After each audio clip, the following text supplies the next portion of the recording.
atas segala limpahan rahmat dan nikmat yang telah Allah berikan kepada kita, sehingga alhamdulillah wa syukru bi ni'matillah.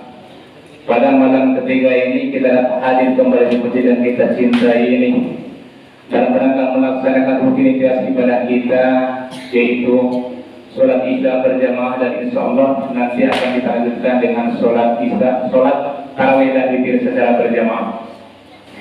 Salawat dan salam adalah senantiasa kita limpahkan dan kita kirimkan pada arwah yang mulia, arwah Nabi Muhammad sallallahu alaihi wasallam. Allahumma shalli ala sayyidina Muhammad wa ala ali sayyidina Muhammad. Bapak Ibu yang saya hormati, bersyukur kita bisa hadir pada malam hari ini, karena banyak di antara kita Bapak Ibu sekalian pagi-pagi masih di Bengkulu, siang sudah sampai ke Jakarta, dan sore sudah kembali ke Bengkulu, tapi tidak mampu untuk datang ke masjid melaksanakan ibadah. Ada juga di antara saudara-saudara kita pagi-pagi menggendong tas besar di kaki gunung, siang hari sudah sampai di atas gunung, dan sore hari sudah turun lagi dari gunung, tapi alhamdulillah belum bisa hadir di masjid yang kita cintai ini. Maka dari itu, alhamdulillah Bapak Ibu sekalian, kita yang hadir di sini adalah tamu-tamu Allah, dan insyaallah dirahmati oleh Allah Subhanahu wa taala. Amin ya rabbal alamin. Bapak Ibu yang saya hormati, bulan Ramadan, bulan yang penuh ampunan, bulan yang penuh rahmat, bulan yang sangat istimewa bagi kita umat Islam. Maka dari itu, apapun kebaikan yang kita lakukan, maka akan diganda oleh Allah Subhanahu wa taala dengan berlipat-lipat ganda. Salah satunya adalah kita melaksanakan sholat sunat tarawih. Sholat sunat tarawih Bapak Ibu hukumnya adalah sunnah muakkad, artinya sunat yang diharuskan ke umat ya. Seperti itu kira-kira. Bapak Ibu yang saya hormati, begitu banyak fadilah ataupun keutamaan dari sholat tarawih. Yang pertama, pada malam pertama walaupun sudah lewat, Rasulullah SAW waktu sudah ditanya oleh seorang sahabat, "Ya Rasulullah, apa keutamaan sholat sunat tarawih pada malam pertama?" Rasulullah menjawab, "Wahai sahabat, apabila di antara kamu termasuk kita Bapak Ibu sekalian melaksanakan sholat tarawih pada malam pertama dengan ikhlas, dan hanya satu yang kita harap, yaitu menghadap pahala dari Allah Subhanahu wa taala, maka Allah akan beri pahala kepada kita. Akan dikeluarkan dosa-dosa kita oleh Allah Subhanahu wa taala seperti saat kita dilahirkan oleh ibu kita." Begitu besar pahala yang didapat pada malam pertama. Maka dari itu Bapak Ibu sekalian, alangkah meruginya bagi orang-orang yang tidak dapat melaksanakan tarawih apalagi di masjid. Karena bulan Ramadan ini datang setahun sekali.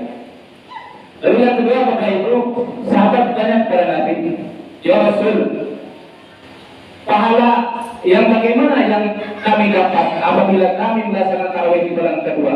Maka Rasulullah menjawab, "Allah akan ampuni dosa kalian, yaitu dosa kita dan kedua orang tua kita." Bapak Ibu yang saya hormati, begitu besar pahala yang kita dapat apabila kita melaksanakan sholat tarawih dengan ikhlas. Memang kata ikhlas susah, gampang diucapkan tetapi susah untuk kita dan untuk kita lakukan. Karena kalau Imam Syafi'i, ikhlas itu bukan di mulut tetapi di hati. Karena kalau kita ikhlas di mulut belum tentu ikhlas di hati. Tapi apabila hati kita sudah ikhlas, insya Allah apa yang keluar dari ucapan kita akan ikhlas. Lalu pada malam ketiga, Rasulullah menjelaskan kepada para sahabat, "Wahai sahabat, apabila kamu melaksanakan sholat sunat tarawih pada malam ketiga dengan ikhlas, maka malaikat akan mendoakan kita supaya kita diampuni dari dosa-dosa kita yang masa lalu." Subhanallah Bapak Ibu. Sedangkan Nabi Adam aja Bapak Ibu berdoa bertahun-tahun, kita dikasih keistimewaan oleh Allah Subhanahu wa taala dengan melaksanakan tarawih pada malam ketiga, dengan ikhlas dan dengan hanya mengharap ridho dan pahala dari Allah Subhanahu wa taala, maka kita akan diampuni dosa-dosa kita yang masa lalu. Alhamdulillah. Lain lagi Bapak Ibu sekalian, Rasulullah berkata kepada sahabatnya, wahai sahabat, apabila kamu melaksanakan sholat-sholat tarawih pada malam keempat dengan ikhlas dan dengan hanya mengharap ridho dari Allah Subhanahu wa taala, maka akan mendapat pahala seperti kalian membaca kitab Taurat, Injil, Zabur, dan kitab Al-Quran. Bukan main Bapak Ibu. Maka nanti kalau pulang ke rumah Bapak Ibu hitung berapa huruf dalam Al-Quran, kalikan 10 kebaikan. Rasanya banyak, lagi menghitung kalikannya. Begitu besar pahala pada malam keempat Bapak Ibu sekalian. Lalu pada malam kelima Rasulullah SAW berkata kepada para sahabat, wahai sahabat, apabila kamu melaksanakan sholat sunat tarawih pada malam kelima dengan ikhlas, maka Allah akan memberikan pahala seperti kamu sholat di Masjidil Haram, Masjid Nabawi, dan Masjidil Aqsa. Kalau yang kelima ini Bapak Ibu mungkin bisa tanya ke Pak Haji Asani, Pak Haji Haidil, dan Bu Haji di belakang, gimana rasanya sholat di Masjidil Haram dan Masjidil Aqsa. Maka itu Bapak Ibu sekalian, mari kita tingkatkan ibadah kita kepada Allah Subhanahu wa taala sebagai yang diamanatkan oleh Pak Hakim malam tadi. Mari kita tingkatkan intensitas ibadah kita. Yang tadinya mungkin kita tidak pernah tahajud, mari Bapak Ibu di bulan Ramadan ini kita belajar untuk tahajud kepada Allah. Yang tadinya 2 rakaat mungkin bisa 4 rakaat. Salat duha yang tadinya tidak pernah, mari Bapak Ibu kita membiasakan diri. Karena belum tentu Bapak Ibu siapa yang bisa menjamin. Saya hari ini malam ini berdiri di sini, mungkin nantinya ke rumah. Tadi mudah-mudahan masih bacaan berlalu, Pak. Bapak Ibu yang saya hormati, tidak banyak yang ingin saya sampaikan. Mungkin hanya itulah yang saya sampaikan karena waktu dan nanti saya terbatas. Jadi insya Allah dari waktu kita sambung lagi.